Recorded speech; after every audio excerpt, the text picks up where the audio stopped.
last Super Bowl I was a part of, I was 2 weeks of watching film. Friday night, I was just going through the film. I knew Kansas City's defense better than they knew themselves. I knew their body movements, the way their linebackers moved, the way their safeties moved. Tyrann Mathieu, Nick Sorensen, Shavarius Ward. I knew everything they were doing. I got out there on the field. I looked up as I was walking the line of scrimmage, I said, okay, they're blitzing. And then I was dealing with it right away. I walked up, I said, okay, they're going to bail to cover 2. Ball snap, cover 2. And I knew I had the answers to the test.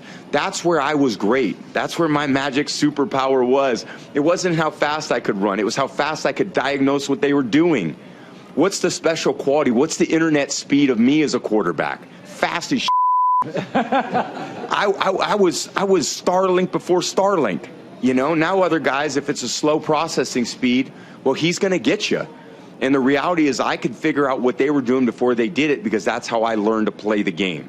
And that's how I believe most quarterbacks should play the game. Unfortunately, as we've talked about, most quarterbacks aren't playing the game like that anymore. They're fast when they get out of the pocket, when they have to make decisions, but I didn't snap the ball unless I knew what they were doing and if my guys were going to be open. The one benefit you have as a quarterback, before you snap the ball, you know where everybody on your team is running. If you have 5 eligibles out in the route, I know where all 5 are going.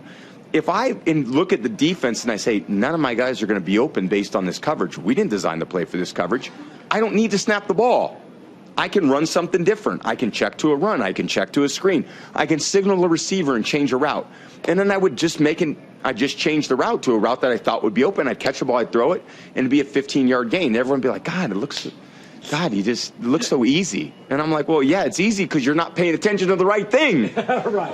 What's going on in here is what my superpower was. That was Peyton Manning's superpower. That was Drew Brees' superpower. Those were the guys that I tried to be like. That's what we did a great job of. So that part of the game is what I am really fascinated by. And when I see players play like that, those are the guys that I think have the most upside.